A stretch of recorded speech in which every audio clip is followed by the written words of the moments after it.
But when you realize that all your name, your form, and everything you see is provisional, two things happen. To some people, they have immediate, what we could only metaphorically call the dark night of the soul. They go into a deep depression because everything they thought was real is no longer real, including their own name, form, body, and mind. Some people get so scared that they have a bad trip.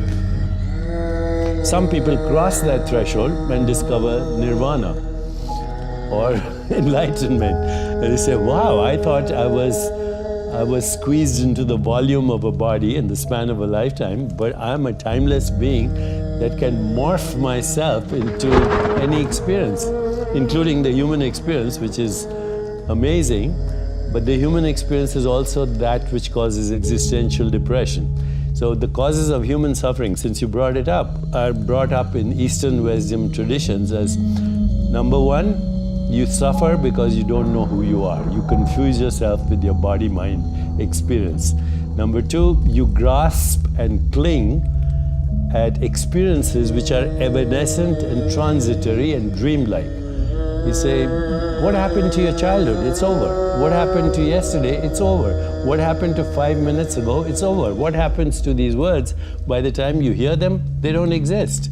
So, Wittgenstein, the German philosopher, said, we are asleep. Our life is a dream, but once in a while we wake up enough to know that we are dreaming. So what do you wake up to? When you cross this threshold, you wake up to your true self, which is not body or mind, but the awareness in which that experience is happening. So grasping and clinging at a dream is the second cause of human suffering. The third is being afraid of anything that's unpleasant, pain, abandonment, being treated by someone not respectfully. So that's, there's aversion to certain experiences. Third cause of suffering. Fourth is identifying, which is related to it, with your ego identity. And fifth is the fear of death. Now they're all connected. They're all the same fear. And they are not knowing who you are. This is the biggest question that humans, or everybody should be asking. Who am I? What am I? Am I the changing experience of this body, which is a perceptual activity? Am I the experience of the changing mind or the changing personality? Because you don't have the same personality when you were a kid or maybe even 10 years ago. What is it at the basis of this? When you start that reflective self-inquiry, ask yourself, who am I? What do I want? What is my purpose? What am I grateful for? Go into the stillness of meditation, you have what wisdom traditions have called revelation. Revealed truth. You really look at the credit, it is improved nutrition and sanitation. So people were dying of malnutrition, which made them more susceptible to infections and other disorders.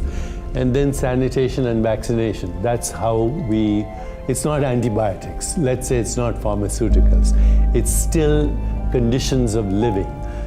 Better hygiene, better nutrition, but now the increment to that is understanding what causes accelerated aging. Lack of sleep, stress, unhealthy emotions like hostility and anger and resentments and guilt and shame and depression and anxiety. Lack of mind-body coordination, that's where the yoga and the breathing techniques come in. Poor nutrition. Right now, most of our food that comes to us at home is manufactured, refined, processed, contains chemicals, contains antibiotics, contains steroids because animals are fed that, and even, there are pesticides in the ground which are petroleum products. How does that cause accelerated aging? It causes inflammation of something called the microbiome, which is the genes that are in your gut, which are microbial genes. So 99% of the genetic information in your body right now is not human. You only have 1% of the genes in your body are from your parents. 99% of the genes in your body right now are microbial. You're a few human cells. I'm a mutant. I'm like an X-Man. Yeah, you're a few. I like that. You're a few human cells hanging on to a bacterial colony. So when you put food in your mouth, the first thing that the food encounters is these bacterial genes. And if your food is inflamed, then the bacterial genes get inflamed, causes inflammation in the body, you get metabolites that are called cytokines. There's lots of complexity between the human genome, the microbiome, and lifestyle. But knowing this, we can extend our age. We have to actually see why we failed in the past. And that is because idealism without action is useless. You know, they say that love without action is irrelevant, and action without love is meaningless. But when you have love in action and love for the greater good, then things can happen. You have to have experienced love in order to create love, and then you bring into action. It starts with empathy, which is feeling what others are feeling, compassion, which is the desire to alleviate suffering. And if you have that, then that is the basis of all love. But then love has to move into action as well. I decided that I wanted to not know what we know, but what is the source of knowing. It's not what you know. You know, what you know these days, you can look it up, go Google it. So it's not important what you know. Anybody can find out anything about anything these days. You know, I can look up how many galaxies there are in the universe, or how does epigenetics work, or how does the brain function. That's not the key to creativity.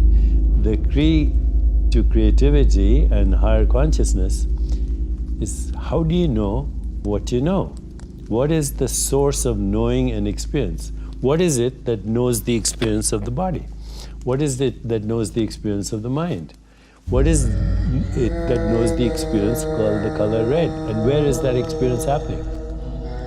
How you age is a choice. So, you know, I'm 71 and a half right now, but biologically, I feel like I'm 35 or less. You feel 35 or less? Less, and I have the mental and physical capacity of somebody like that. Be a little more specific. What do you mean you feel like you're 35 or less? If you measure my blood pressure, my heart rate, my immune system, my hormone levels, my biological age would be much less than my chronological age. So, you know, when you look at aging, there's biological age, which you can measure through cholesterol, HDL ratios, blood pressure, immune function, hormones, fat content, skin thickness, bone density, aerobic capacity, sugar metabolism. These are the ways you measure biological age. Then there's chronological age, the date you were born. That's your chronological, and my chronological age is 71 plus. But biologically, I'm not there yet. Okay, and then there's psychological age, which means how do you feel? How do you feel young? Do you feel old, etc.? So aging is a very complex phenomenon, and in humans, it's not something that's so fixed. In the last century, for example, only 100 years ago, the average lifespan of a human being in this country was 49 years. Okay. 100 years ago, so 1918. Yeah, about. Okay. The average, I'm talking about the average. I'm with you. Of course, there are always people who live long. Today, the fastest growing segment of the American population is over the age of 90 and close to 100.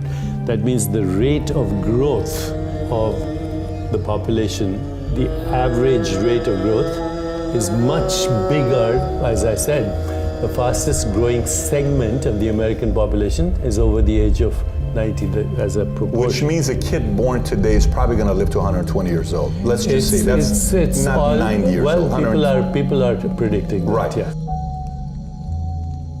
When you go past your ego identity, there's a bigger identity that is so huge, it's incomprehensible. It can't even be described. And there's a freedom and a joy that comes from that. And I had glimpses of that, but this period of intense stillness. And by the way, since then, I've kept a week of silence every year. Sometimes I do more.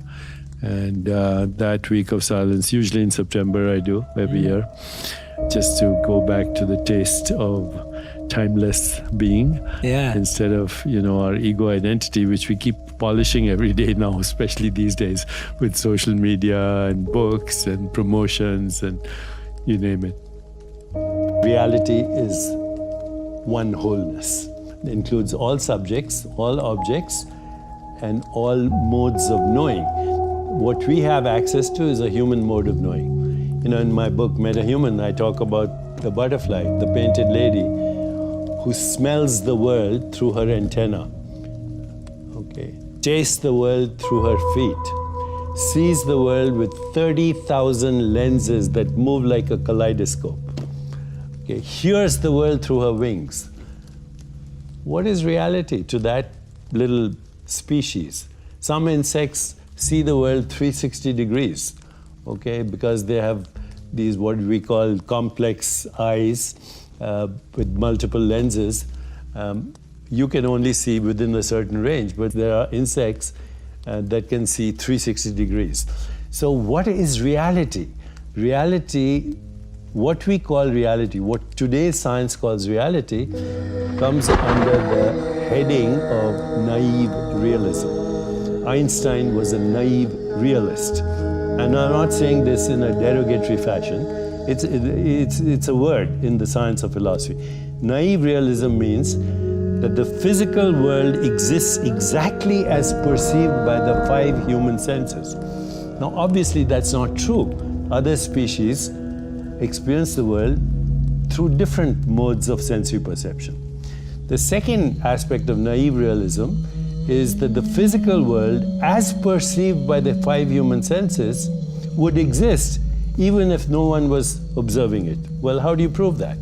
And firstly, it's naive because we know that the world is more than what is perceived by the 5 human senses. So this leads us to a solution, actually, of the hard problem of consciousness, which is get rid of the idea that the world is physical. What we call of the world as physical, even your physical body, is a perceptual activity.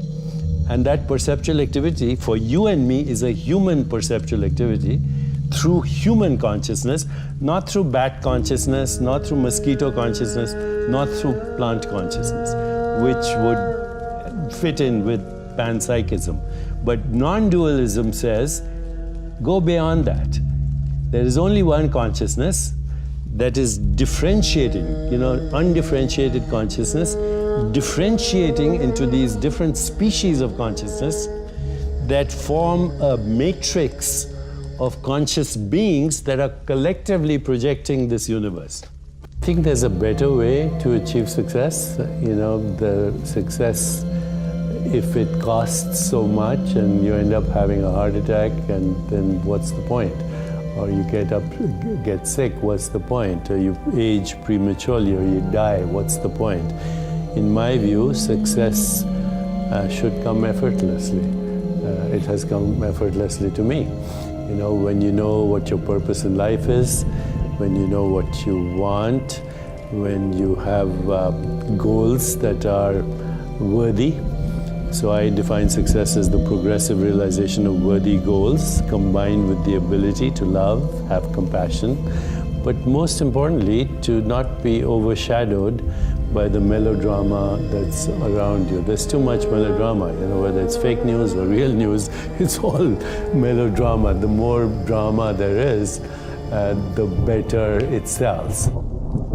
Even the genetic mistakes that are associated with disease depends on how you live your life. And very simple things like sleep, meditation and stress management, movement, yoga and pranayam. Now, yoga and pranayam goes way beyond exercise, because with yoga and pranayam, there's a particular nerve in the body called the vagus nerve. It's the 10th nerve.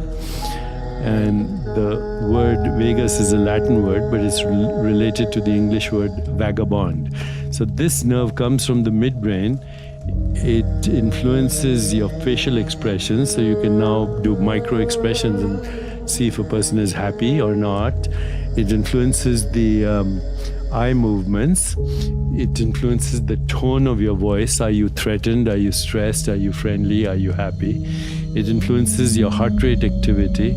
then it pierces the diaphragm and it influences the activity of every other branch of the vagus nerve that goes to all the organs in the body.